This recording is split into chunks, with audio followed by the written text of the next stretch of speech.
probably one solid bit of advice you can give to the young ballers today that maybe you should have took as a younger version of yourself? Yeah. Take it seriously from a young age. Don't just think that you're going to be alright. Don't think that you're going to be able to just coast it. Like, you need to do extra. Like, stay after training, go smash 200 balls in the goal. Like, just do whatever you need to do and to be better.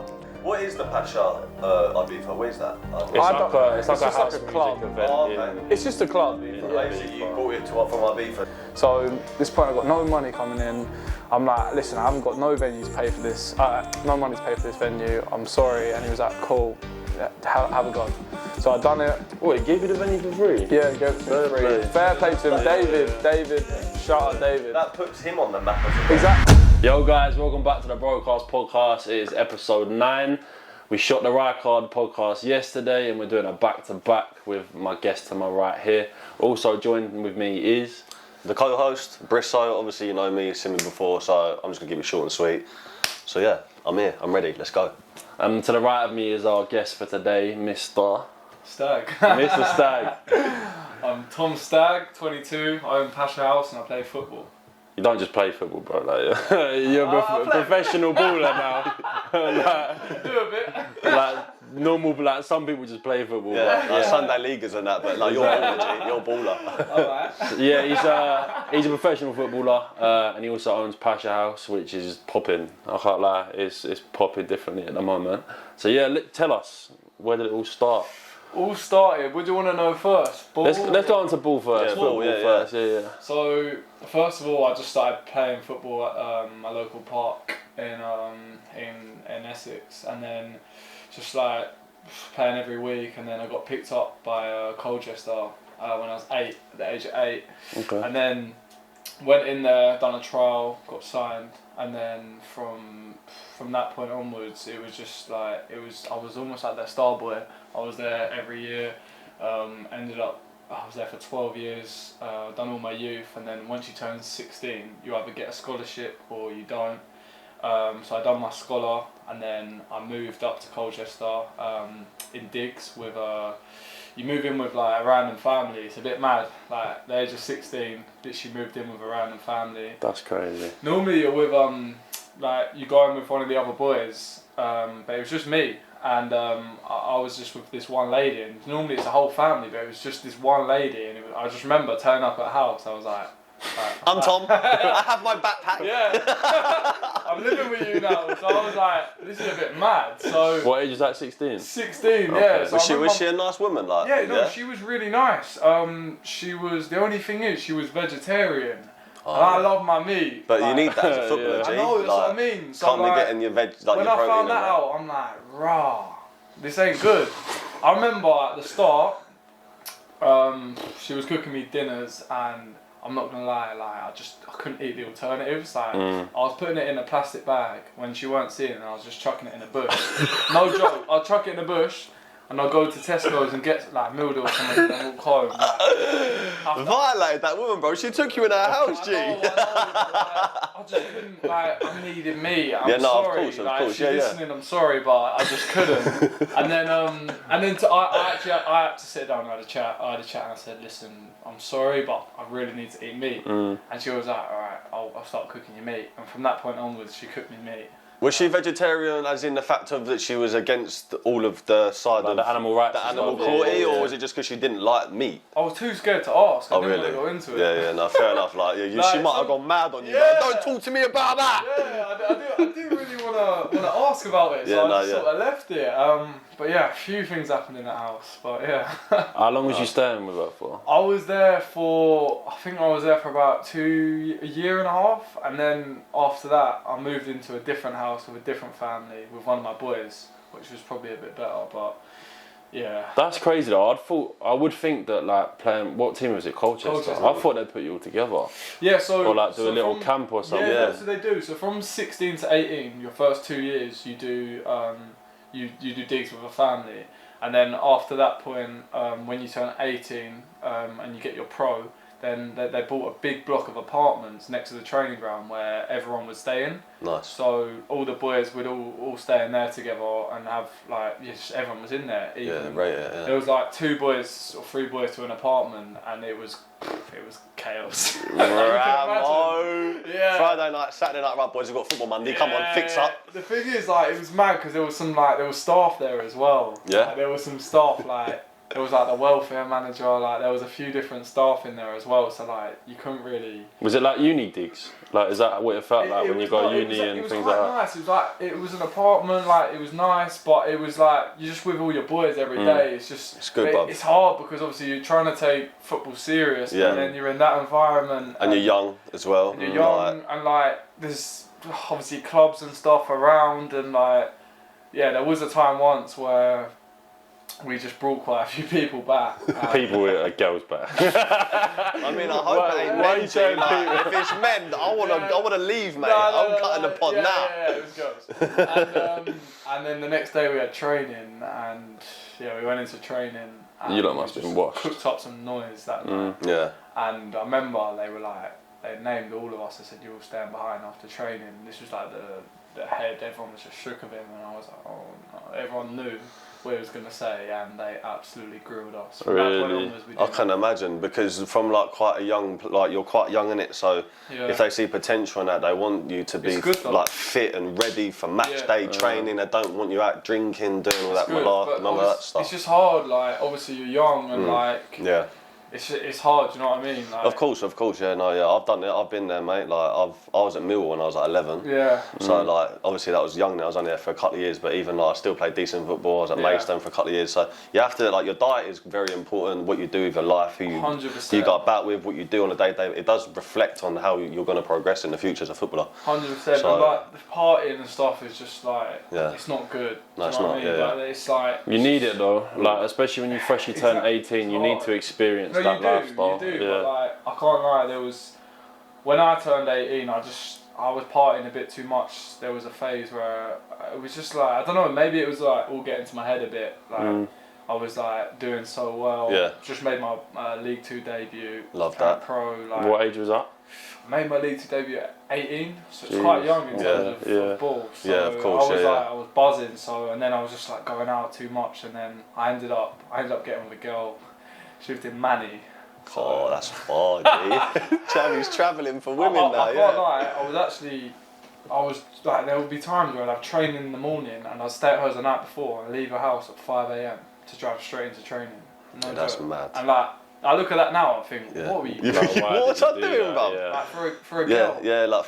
I've been there, bro. I've been there. I just want to touch back on something quickly. Yeah. So, how old was you when you moved into that women's house? I was 16. 16. So you was away from your family for quite a while. Yeah. How did that affect you at that age? Being with your family for 16 years, let's say, and then just leave, and you got to move in with a random woman. How did that affect you in a way?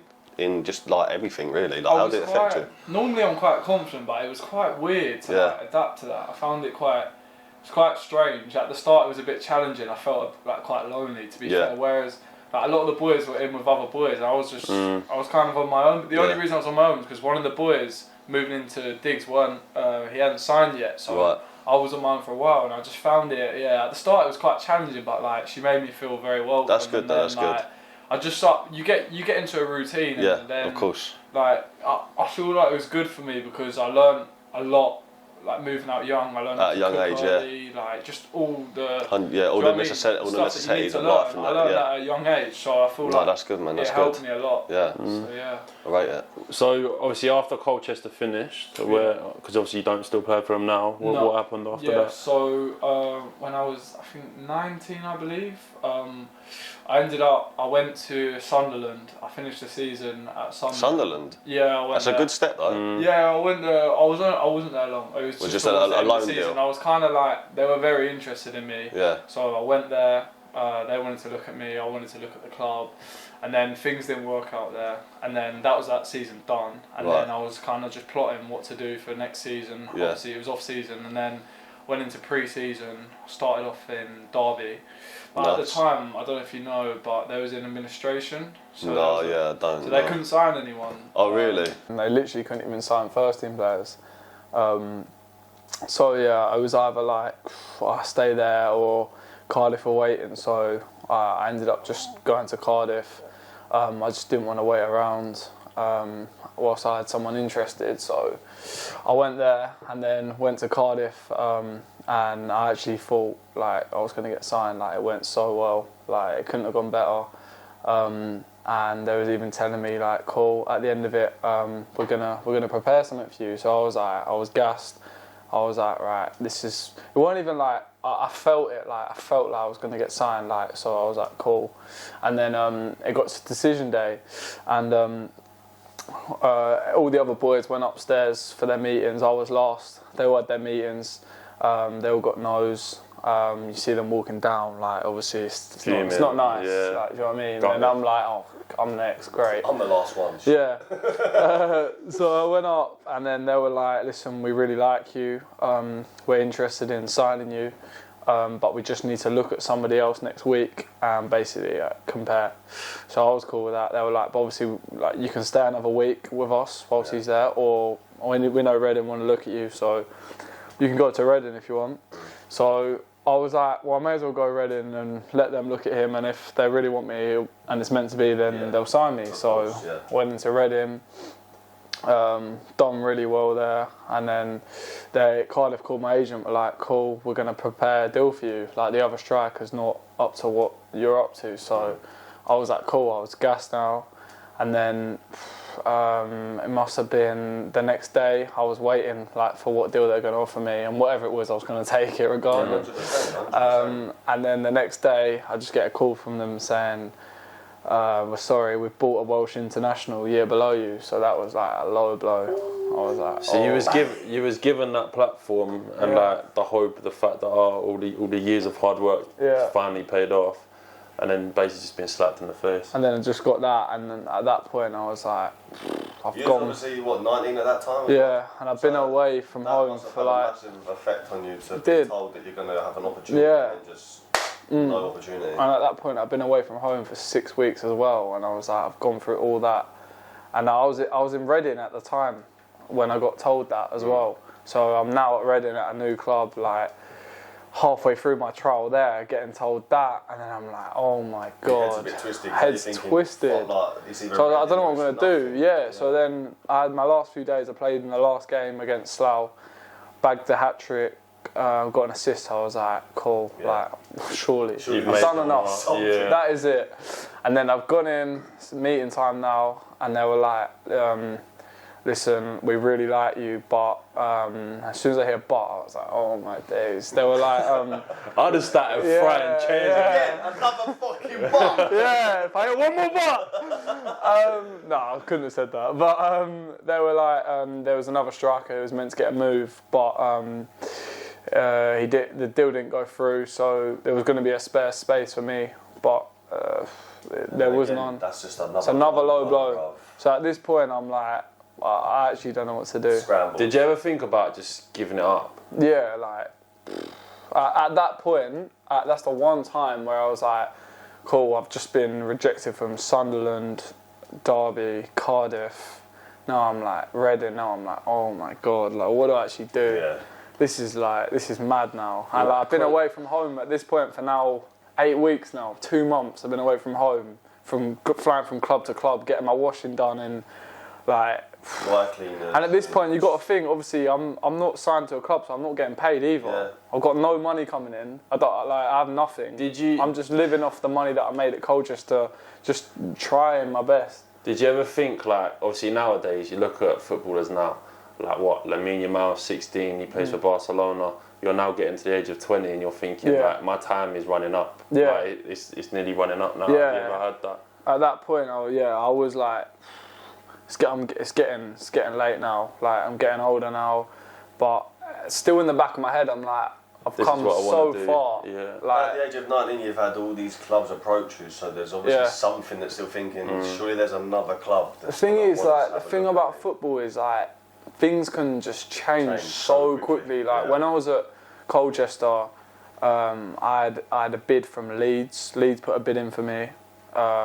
Fulham put a bid in for me. These big clubs put in bids for me, and they got declined from From the Colchester. club. From Colchester. Got declined. Promise you. Yeah, That's because I a suppose joke. you're, right, you're still in your control to say yes, it's the No, club, yeah, innit? because Yeah. every year you're at a club, your compensation goes up Yeah. from the amount of time and effort they spend in coaching you. Yeah. You got to think, I was there 12 years. They wanted That's a lot of time. they wanted over 350k, but obviously that's not a lot though to these big clubs. Do you know what I mean? Of course it's not. But still, like for a youngster, it's still obviously an investment. Yeah. And I think Leeds put in like 90k or something like that, and got declined. And the maddest thing was, this was at this time it was through COVID, so I would have thought like club would want a bit of money. Do you know what I mean? They haven't got money coming in, and it got declined. Leeds asked me to go there for a week. I weren't allowed to go, and then so what I mean. And then now you're getting rejected from these clubs. It's like, At your age, how did it feel to have a £350,000 on your head at 19? yeah, mad. It's like, I'm worth 350k. No, Yeah, nah. say less. It's mad, yeah. It is mad, but it's just football changed so quick. Like in the moment, I can't lie, it all got to my head. Like just made my debut. I'm getting bids. Like it all got to my head. I'm not gonna sit here and say it didn't. Like I wouldn't say cocky with it, but just very complacent and confident. And like I just thought that would do that to you. Like. especially when you're at a club for 12 years, you're just comfortable. You're just coasting. You're like, I'm gonna be good. Like I'm not going nowhere. Yeah, totally. And then like when the rejection started hitting and that, then I was like, I had it so easy. Like the thing with football, there's so many different pathways. People make it later, people start earlier, make it. There's so many different, but I did it easy the whole way. Yeah. And then just like, to me, it was all like, So what are you doing now football-wise? Obviously, I've followed you on Instagram for a while now. You're still actively playing. Yeah. You still got quite a bit of a fan base behind you as well. So what's going on now then with the football? So I decided I need to go and play men's football. So this season, last season I signed for Weymouth in the National League. That was far, to be honest, quite far. Where is that? It's just like near Bournemouth, next to Bournemouth. Oh, okay. It's quite far, but I was living up there. They had a place for me, so I was living there. That's alright, that ain't too bad. And then dislocated my shoulder, and then I came back. Just weren't fit. Yeah. Like there's being fit and then there's being game fit. Yeah, like, I weren't fit. When you're out for a while and like I was worried about my shoulder, like weren't fit, so I went out on loan. Went to Leatherhead, scored goals. Then went to Bowes and Pitsea and we got promoted. But this season I've signed for Cardiff in Surrey. I've had a good start and I just know as a striker, you score goals at a young age, you're going to get a move. So just got. That's what they want to see in a striker. Is your goal tally. That's what you're there for. Yeah, you got to just stay focused with it. That's the one thing. Do you still have the same determination and motivation for football now than what you did when you was at Colchester, or do you find football more as like a? Not obviously we'll get onto your business now, like soon later in the podcast, but. Like, do you find football now as just a hobby? Like, is it something that keeps you ticking, or do you actually believe like you will get this move deep in after? Do you know what? It's like it's weird because when I was at Colchester, obviously I was very motivated. I was heavily motivated. Like I'm in a mad position. I've got people telling me every day, like people are dreaming to be in your position. Like don't take it for granted. Work hard every day. Stay later than training. So at that point, I'm motivated, but I'm still. Just brushing it off. I'm like, cool, I'm still fine, I don't need to do extra. And there was times where I was the first in from training. Like people would be out there doing extras and I'd be in first. And now I look at that, I'm like, you idiot. Like, why? Now I'm doing that, I'm staying later, I'm doing that because I've realised I can't make that same mistake again, and where I'm getting older, it's kind of now or never. Of course. So I'm putting that work in, so I feel like I'm even more motivated right now, where I'm at now, because I'm like, I've got a lot of people, I don't even look at it like I've got a lot of people to prove wrong, it's like, I've got to prove myself right, because I know like what I came here to do. I've came a long way, and like in my head I can't just go out like that and just like accept it. Like I've got a point to prove, and I know what I've got to do it. So I feel very motivated this year. What's your like schedule wise weekly? Obviously, I know me and you've had chats before to arrange this. Like, what's training like? How often are you training? Yeah. Like, when's match days? Like, what's going on now? It's pretty hectic. I'm training full time, so I'm training Monday mornings, Tuesday mornings, Wednesday I'm off, but in my eyes that's not off. Like, I'm still in the gym. Yeah. Then on Thursday training, Friday I'm doing training, game days Saturdays, off Sunday. So it's quite full on, but it's good. It's good. Yeah. Being off Sundays alright though, because obviously you've got your business on the side. Yeah. Obviously PaschaHouse. Yeah. And obviously most of your big events would happen on a Saturday. Mm-hmm. So if you've got that rest day on Sunday, Exactly. that means you're fresh for the Monday That's start. why it's working. Yeah. Oh, I think like that's cushy. So we'll move on to the Pasha, innit? Yeah. But final question, I think, for the viewers and for the footballers out there that are trying to make it. Yeah. What's probably one solid bit of advice you can give to the young ballers today that maybe you should have took as a younger version of yourself. Yeah. So younger version, I'd say take it seriously from a young age. Don't just think that you're going to be alright. Don't think that you're going to be able to just coast it. Like, you need to do extra. Like, stay after training, go smash 200 balls in the goal. Like, just do whatever you need to do and to be better. Do you know what I mean? Just stay out there longer, get shit done. Shit, am I allowed to swear? Of course you can swear. Get shit done. Shit. But yeah, get shit done. A lot worse has been said on this podcast, trust me. But yeah, I'll just say, just do everything you can from a young age to make sure that you're going to make it and don't get complacent. That's the one thing I'd say. I know it's a big comparison because he's like on a different level, but obviously I've been a Man United fan my whole life.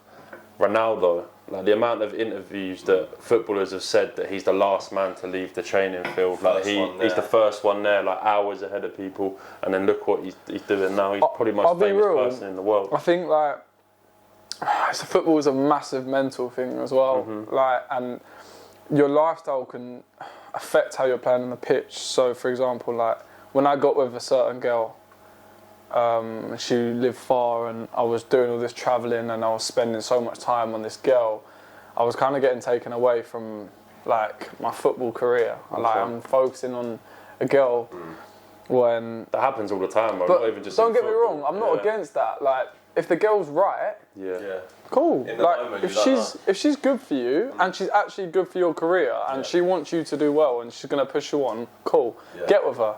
But if she's not like that and she's out partying 24/7, she's out what? You got a massive game the next day and you're in bed worrying about is she going to be home? Who's she with?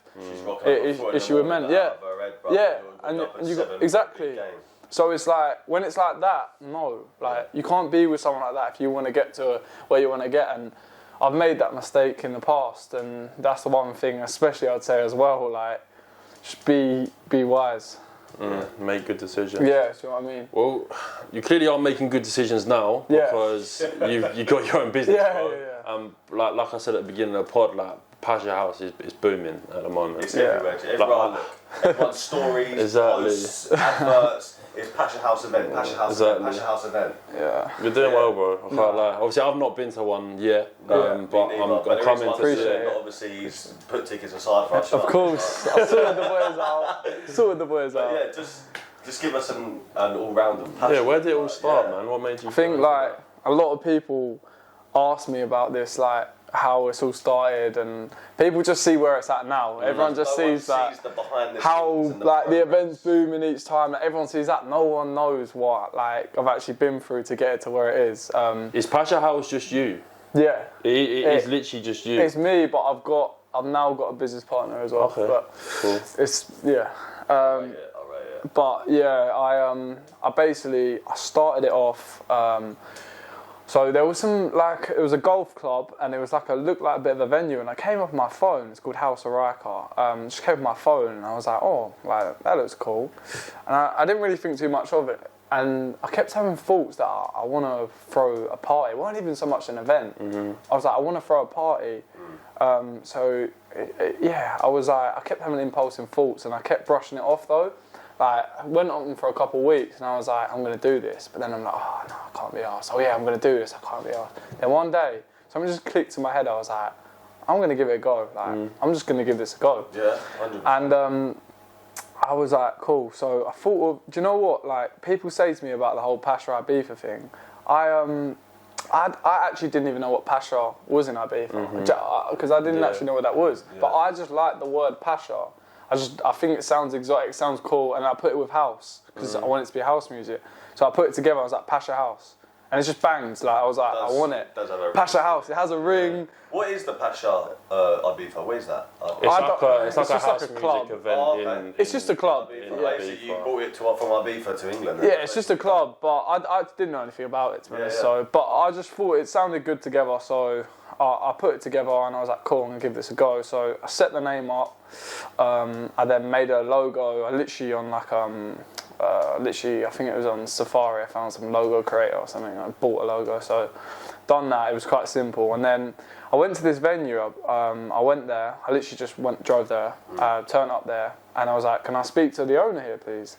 And they were like, "Oh, he's not in today. Can you come back tomorrow?" So I was like, "All right." So I went back tomorrow, and he was in there, and I said, "Listen, I know this might sound a bit crazy because it was like a golf club." Yeah. I was like, "I want to throw a party here." He was like, "Huh?"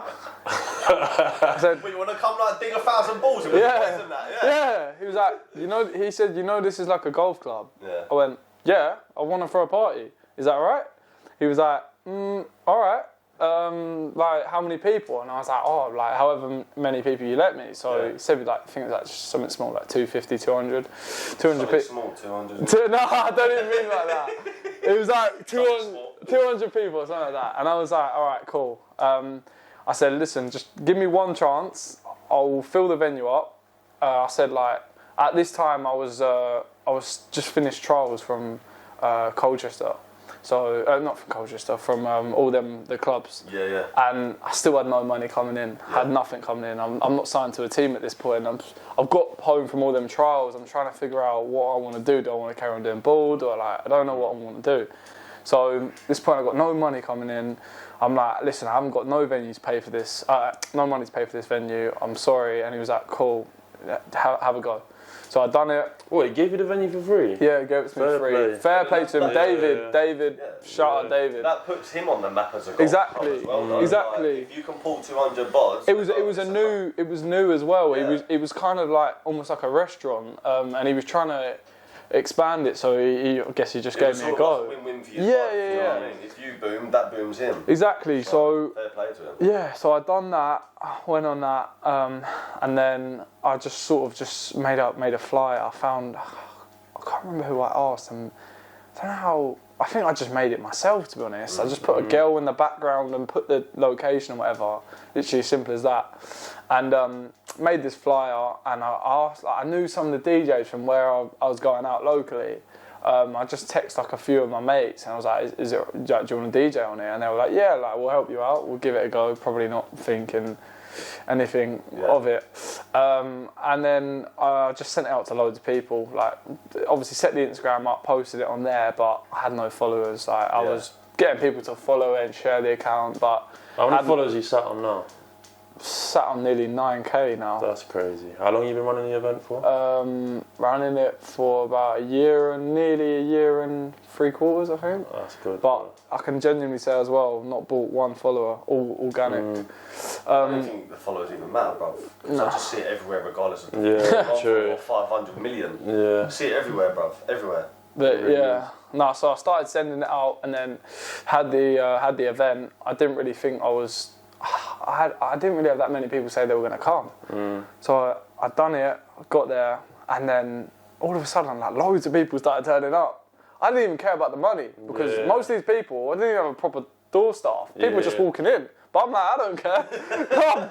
Like, do you know what I mean? Yeah, everyone come, because this is looking good. And then people were coming, and it got Ramo. I think I sold it out on the first one. I was like, what is going on? Like, I did not. I think because do you know what it was? Like, Boat Club, they were doing Essex, and then they moved out from Essex. They started doing London stuff. They didn't touch Essex, so there was nothing really going on this day. So like, it just got around, and so people came, and it was a really good night. It was a really good night. Still didn't know what I was doing. Half of it was flipping rap music. Oh, like really? it was all rap music. So it I'm weren't pretty housey sure. like it was Nah, now? it was a bit of house and a bit of rap. I did not know what I was doing. And then after that, I was like, that was sick. Like, everyone was like, that was sick. Like, do it again. So next month, I was like, I'm gonna do it again. So I went back to the same venue, done it again, and then same thing happened again. Just like flooding. Flooded again, but this time tickets actually went out in advance. They sold out in advance. Was I don't think it sold out, but it was like Was near. it ticket basis the first time round? First, yeah, but like I barely Cheap. sold any. Okay. Cheap, and Yeah, I yeah. barely sold any. Okay. But you're just happy you got the people Yeah, turn up, right? exactly. And it was kind of the same with the second one as well. Like cheap as chips, but people turn up, and it was good. And then at that point, I remember, I'll never forget this. My boy came up to me. My boy Max, he was like, "You're actually onto something here." I was like, am I? He was like, "No, you are." And I was like, "Maybe I am. Let me try and step it up, try and get a better venue, or like I'm starting to see a vision, not fully, but I can see something coming from it." The last two venues have boomed. Yeah. So I'm doing like, something yeah, right. something's going well. So I went away, and then do you lot know the Vine in Brentwood? Yeah, I know. You might have heard of I don't it. really go Essex. No, But at this point, the Vine, right, in Essex, it was just popping every Saturday. Like there was a point where it was just popping every Saturday. So from going out there so much, I got quite friendly with like one of the owners, Mariana, and she, I was like, obviously, like, would you let me have the venue on a Saturday or a Friday? Sorry, because they're not as busy on a Friday. Can I do something? And she was like, yeah. You can. I didn't think she was going to say yeah, to be honest, because at this point it was still nothing, to be honest. Like, no one really knew, and she said yeah. So I'd done the Vine. That was really good. Like I think that was like nearly sold out as well, but still same process, cheap as chips. Tickets. The process. Yeah, people came, and it was really good, to be fair. And then I just followed that same process like for a couple of events, and then after that, I then got in touch with Sugar Heart, and like obviously that's quite a premium venue. Do you know what I mean? That's a step up now. So now I'm like, now I can see the vision. I'm like, I need to see if like this is actually going to be a thing. If I can actually do this, and I've done it. And I think it ended up selling out, and I was like, "What?" What, at Sugar Heart? Yeah, like not selling out, but it was near. Like it was basically like it was packed, and like I was like, and like from advance tickets, like not just on the day, like it was mad. Like everyone, if anyone in Essex will remember that day. Like everyone in Essex was there. I'll never forget. You know, Love Juice, Jules Mensah, DJ. The guy, The big DJ, the big guy, I remember he went to, he came down that day. He was just in Brentwood, I think, out for dinner, and he walked past. He said, like, "What's going on in there?" Walked up there and he saw what was going on. And I remember he was like, he said to someone, "Who, like, what is this?" And someone said, "Oh, it's PaschaHouse. It's like a new event." And he was like, I need to speak to the owner. Like, what is this? He said, "I have never ever seen Essex like this in my life." Really? He said, "I promise you, I've never seen Essex That's like this." That's a big person to get that statement. Like he owns Love Juice, He said, bro. "The last time I saw it like this was years back. Like, this is nuts." So he then, I remember, he actually asked my number and he called me. And he said, "Give me a call." So I called him, and he was like, "I just want to say like that I'm hearing like so many good things. I stepped in, and that was crazy. Like, just keep doing your thing, basically." And that for me, that point, I'm like, I've just done like one of the biggest events in Essex. I'm getting people say this to me. I'm actually onto something here, and I've got to like pursue this. Like, I have to. Like, obviously, I'm still like tugging away with the ball, but I need to run this up as well. Yeah. So I was like, cool, right, I need to take this to the next level then. And then done Sugar Heart again, same thing. Now it's starting to get like bigger and bigger in Essex, like starting to take over Essex. It's getting big now, and then just sort of followed that same process. Just kept that going. And then I started hitting up London. I managed to do my first London one and got good numbers on that. So at that point, when you're selling out London venues, you know you're getting somewhere. Taking it to the city, bro, when you figure Exactly. And my whole, I've not changed my business model one bit. My business model is stayed the same. I don't get in headliners. I don't book headliners. I keep my DJs. My DJs, and I keep it the same. And I have, like, when people go, they know, like, what the sound's going to be like. They know who's DJ, and they know what they're going to get from the night. They know it's going to be sick. Like, there's nothing. Do you know what I mean? It's all family. We're a big family, PaschaHouse. Like, and that's the way I want to keep it. And I was like, that's from the start. That's the way I've kept it. But at these times, I'm still doing half R&B and half house. So I'm still trying to work out, like, what I want. And then this was September last year. It was my birthday, and I found a venue in Essex, big venue. It was good. Do you remember Club 195 in Chigwell? Don't think You might so. not. Anyway, but it's a new venue. I got there, and I'm still doing half R&B. So I was like, I'm going to try and get someone to perform at my birthday. And I ended up getting Kojo Funds. He performed. He came. Funds. Yeah. So on and Yeah. He came and performed. But like, if a lot of people don't even know this. Like, it's a house event. Like, but Kojo Funds is there performing. So it was weird because it was like, but yeah, that was quite good. Anyway, after that event, I was like, when like I'd done one more at the Vine and it just didn't bang. Something like it just didn't bang. It was like I don't know what it was. Like to be fair, I was seeing a girl at this point, and I was not really putting much like effort in. Seeing a girl, I'm putting my effort all into this one girl, and like I just stopped like tugging away with it, and I got to the event day, and I remember my DJ saying before, like, you've not done nothing for this event, like you do know it's probably gonna flop. And I was like, oh, it'll be fine, like whatever. And it was bad, like it was so bad. And it was like mainly R&B the whole night, and just weren't a vibe. Like people were leaving early, and I was like, oh my god, like, because it's kind of like football, like you're only remembered as your last game. Do you know what I mean? Like you're only as good as your last game. Exactly. So I'm like, now people are knowing my event as a bad event.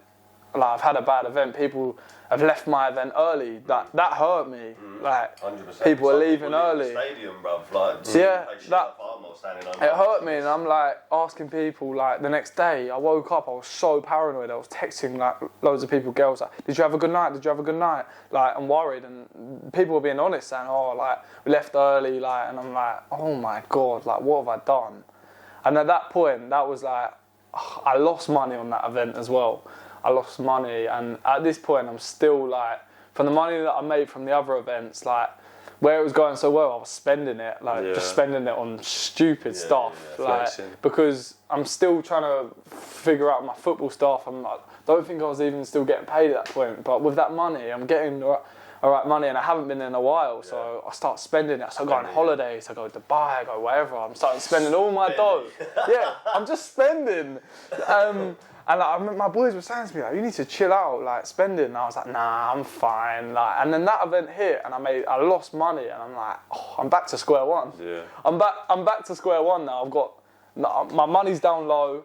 At that point, that was like the lowest I think I've ever been apart from football. Like I had zilch in my account. I had to owe people money. I was borrowing money. Had nothing. I was like, I need to make a change here. Like I need to sort this out. And then at that point, I was like, right, I'm just gonna go hard with this now. And then I gave myself like a month to like just plot something up. And then I was like, right, what can I do? Like, what's gonna bang? And I was like, well, Sugar Hut was sick. Why don't I just do that again? Build something up again. And then I was like, right, I need to go back to what I know best. So I done Sugar Hut again, run that up, and that was crazy. But I was still learning techniques. Like I'm still trying to find ways of like selling events out early. Like, I'm still trying to learn what's good, what's gonna work. And then I done. It's now Christmas, so I done a Christmas event, and I was like, let me think of like a good little promo thing. So I was like, right, I don't want to do this, but I'm gonna do it. I dressed up as Santa. You? Yeah, but like a vibesy Santa. Like Okay. I was like, I had like a cap on. Like I look, and I got Jessie who works with me. She dressed up as Mrs. Claus. Jessie And, isn't Jessie the son yeah, of Boys vs Jessie, Girls. yeah. Okay, She cool. hated me though, like, because honestly I didn't do this on purpose. I was looking for an outfit for her, and I went into Ann Summers. She'll laugh at this. Yes, mate. I went into. Well, no, because like I don't know, like I just needed to get a Santa outfit quick, and I was in Lakeside. Fuck it, Ann Summers. Yeah, I was like, where's gonna have one? I went into Ann Summers, That's jokes. got her this outfit, and like I just don't know about girl sizing. Like I just don't understand it. Oh, right. Okay. So I was like, I got this one. I can't remember what size it was, and to me it didn't look small, but I got. I know what you're gonna come out with. But Cleavage was out here, wasn't it? It was. You can see the crack from a mile away. That's what no, but yeah, so got the outfit and that, and then genuinely I just thought it was fine, and then packed it and stuff, and it was like shoot day, and then we turned up to the venue, and then she was like, oh, like what am I wearing? And I was like, obviously I got your Mrs. Claus outfit, and I got it out, and she looked at it like, are you alright? I was like, yeah, like Mrs. Claus, right? And she was like, that's tiny. I was like, nah, that'll be fine. And then she went and tried it on. Oh my days. And yeah, it was a bit too small. I'm guessing that didn't make her Instagram. She brought, luckily she brought something to like, yeah, it's fine. Okay. She sorted it. She made it work, basically. Okay. That's what I say. But yeah, she made it work, and then it was a funny video. That we were literally like we're walking down the high street, literally like dressed up as like that, and walking past people like with like presents in my hand, like dressed up as Santa. It was funny, and the video popped off. Is this video still on the Pascha? Yeah. I'm gonna have to get this up, man. Yeah. Yeah, it is so funny. But yeah, a video popped off, went well, and then it literally sold out after that. So I was like, these promo videos are working, and then Christmas was done, and then sort of January I left it because it's like dry Jan. Do you know what I mean? You don't. Everyone's like going through that grummy January. Yeah, like dry Jan's like. Everyone's broke. It's a tough one because when you're doing an event, you've got to like think like.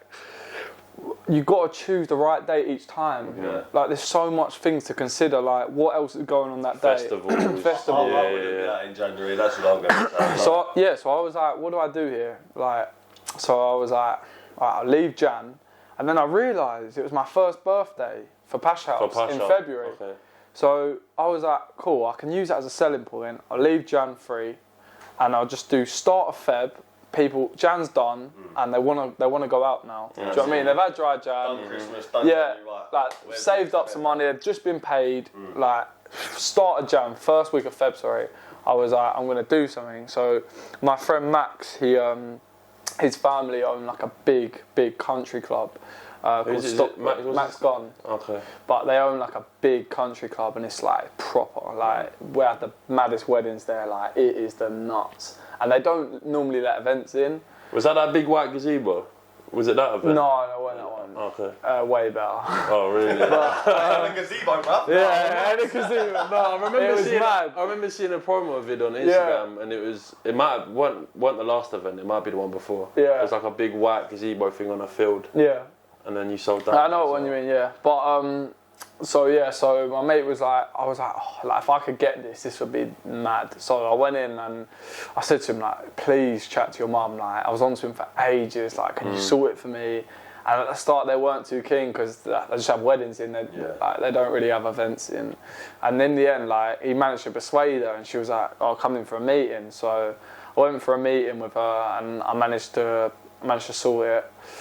Secured like a date and stuff, and she let me do February. So this was like start of Jan. I had this meeting. She let me do Feb, and so I was like, right, cool. I'm gonna dress this up. It's our first birthday. I'm gonna make it look good, and it was like it's a big mansion. There's 2 floors to it. Like it was massive. Like you could have like 1,200 people, 1,000 people, I think it was.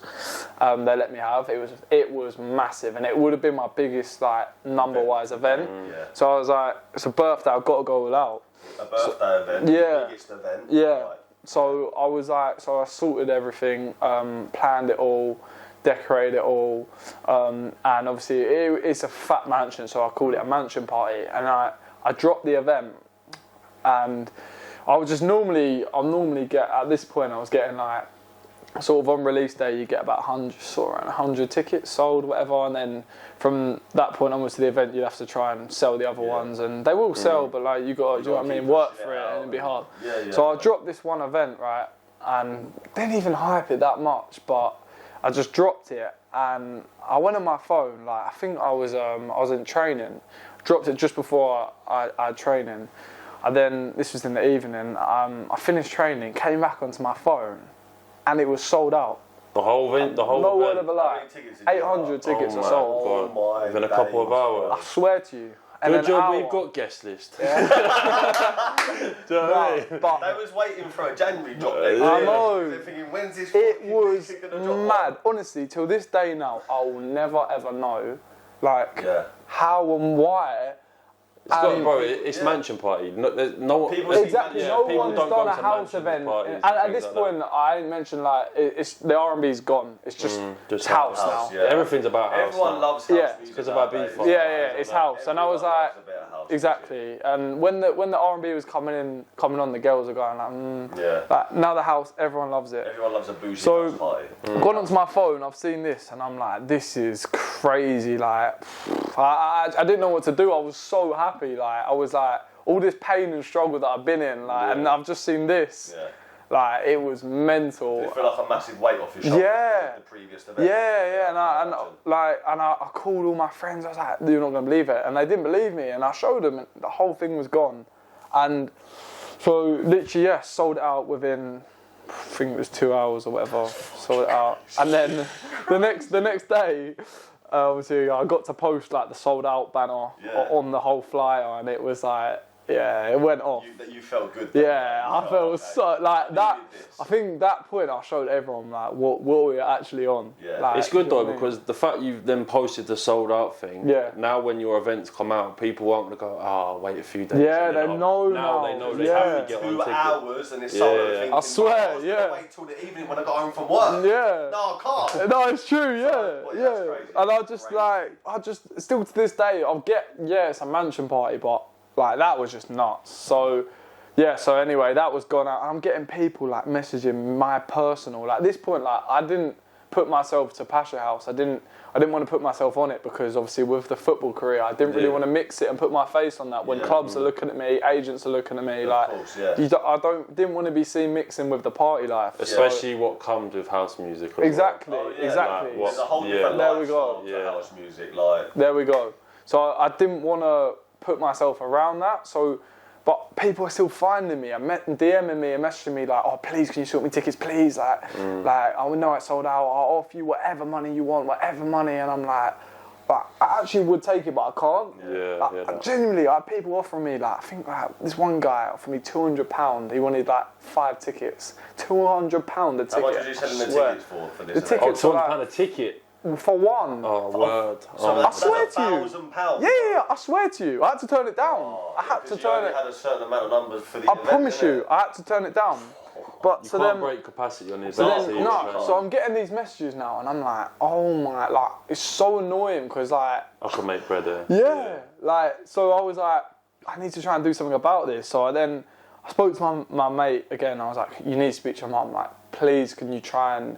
Because the venue was massive. In my eyes, I'm like, I can fit more in. I can. You don't want it to be a squeeze, but I still could. It is massive. It's got 2 big floors, and obviously you got to allow for dropouts as well. So I said to Mum, I was like, oh please, like, can I have? I think I said like another either 50 or 100. I can't remember what it was. I think it was 100, and she was like, all right, cool, I'll allow it, because I explained like there's obviously going to be dropouts, and normally I allow for dropouts, so all right, anyway, she was like, yeah, cool. So I've done a story, I think, or a post saying, right, tomorrow we're dropping 100 more tickets. Everyone's Yeah. got their reminders on ding, ding, ding, mate. I think I put them on 50 quid, which is, like, it might sound a lot, but, like, obviously, like, it's in high demand. It's in high £200 for tickets, so 50 I could put them up to 200 and they'll sell still. Bro, yeah. But 50 quid, I thought, I'm not going to, like, do you know what I mean? That people want to support me. Like, I'll put it as 50 quid and I'm not going to take the piss. No. Cool, so, done that. Posted that. And I swear to you, they sold out in about 3 minutes. I think I timed it. I think it was 3 minutes. Yeah, 100 were gone. 50 quid. I swear to you. And I was they see mansion party. Yeah. That's what it is. Saying. And then I had to post another one saying we're fully sold out. The 1 year of Pasha, they're thinking this is going to be massive. Yeah. So that's crazy. Yeah. 3 minutes. Mate, I wish I could make that much money in 3 minutes. I'm telling you. Posted that, so that sold out in 3 minutes. I was like, cool. Make OnlyFans. Can I have another 50? Can I have another 50? Can I have another 50 pounds in the event, please? So I was like, yeah, this is mad. So so anyway, just got prepped for the event, done the event. The event was crazy. Like it was what it lived up. Like the queue. I remember it was like during the night. I've gone to the front. Someone said like, Tom, you need to look at this. So I've gone downstairs, looked to the front. No joke, the queue is like massive. Like I'm like, it almost felt bad because like the queue went on for so long. I've never seen a queue this long in my life. Do you? So obviously with us, with the broadcast, right? You know, we're doing that launch party. Yeah. And as like the owner and like the host of the party, do you feel there's pressure? Like, are you worried about things getting broken? Are you worried about like I don't know, fights happening or something? It's not yours. It's not yours, is it? Like 100%. Like you've all like. Do you enjoy yourself, or are you constantly on edge? The fact that you need everything to go right. See, this is like. Because I feel like with me with the broadcast thing, because of how much energy and like love I've got for the podcast and what it's made, and because of the hype that I've had now at this launch party, I feel like I'm just going to be on edge 24/7 to make sure everything runs smoothly. See, at the start, like at this point now, especially for that event, like I was on edge. I can't lie, I was mad on edge. Like at this point, I've had 1,000 people coming to this event, my biggest one, and like I'm not gonna lie, I was shitting myself. I think people know though. Like, imagine people go there, stuff gets broken, stuff gets that. You ain't gonna, and then you can just go, you know what, fuck the lot of yours. I didn't like exactly, exactly. And they ain't gonna want that. They're gonna respect you. They're gonna respect the venue. And the thing is, I've been pretty lucky with that. Like, people have respected like me and the event, and haven't really started fights or. Like nothing like that. It's been alright. Everyone's just all lovey-dovey. No, that's what I mean. Yeah, I wonder why. I wonder why. People have respected that, so I've been lucky in that way. But I think that's just the way that I've dressed the event up. As it's a very bougie and classy event. It's not a rave. It's not a dirty rave. It's a bougie event. Like you don't come to my events and fight, because if you do that, you're never coming back again. I've only ever I think I've done over 30 events now. Maybe more. But. And I've only ever had one instigation where there was a little fight. It was, and I told them, boys, you're never ever coming back again, and they haven't. But yeah, like it's stressful. I'm not gonna lie, because imagine putting an event on for 800,000 people every month, like. Yeah. What's it like plan-wise? Like how much does it take to set up an event? Obviously, I've never done it before. Yeah. My mum's worked in events, and my dad's like a DM manager with events as well for his company. But obviously, this podcast thing, like it's ours. Like this is our name, this is our reputation, this is our podcast. I want to make sure it's. What's one bit of advice? Yeah, like I need advice for us for this launch maybe party. for viewers that are trying to throw venues, new events, etc. What's one bit of advice you would give people in general about throwing events and venues, etc.? I would say consistency is key. Okay. That's like my biggest thing, because you can throw one event and it'll be good. You get the people there, whatever. It's good. Like, do you know what I mean? It's new. People want to go to new things. They want to try new things. They want to say, I'm going to something new, whatever. You do that, cool. You plan it. You get that sorted. That's okay. But then it's about keeping that consistently going. Yeah. That's the one thing I'd say. You need to keep it like, find what works for you and just keep replicating it. Do you know what I mean? Yeah. Find out what's going to get you success and keep doing it. Don't even change it. Yeah, so just find out what works for you and keep replicating that. But yeah, consistency is key, because like I said, you're only as good as your last event. And even podcasts. You might do a bad podcast and people are like, oh, I don't want to watch that again. It's a bad podcast. You know what I mean? Just stay. You've always got to be professional. I think with what us, you because do. of the Tasha and Marco pod and how much that blew, like it was in the Daily Mail newspaper. Yeah. That's why we've had to get guests on like yourself. We had Rycard yesterday. You can't drop off now. We have You to, can't. You have to keep elevating. You know, and 100%. These big names in these big personalities that you can also then relate it and be like, you know, mental health is a big thing we look into, but how's your life been? What's going on? What's this? What's that? 100%. We have to just keep elevating, bro. I'm telling you, it's just consistency. Yeah.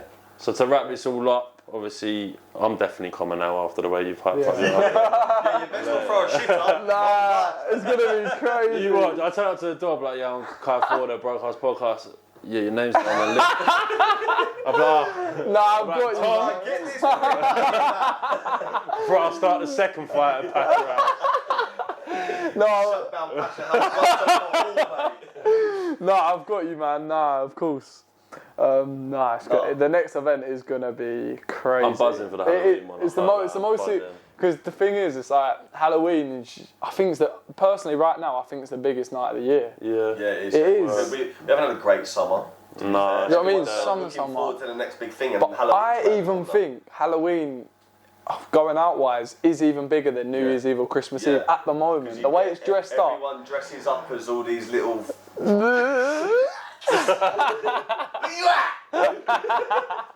No, but Halloween is literally like It's a big thing. it's a thing for girls to just dress mad. Yeah, it's just. Like Mrs. Claus. That's it. No,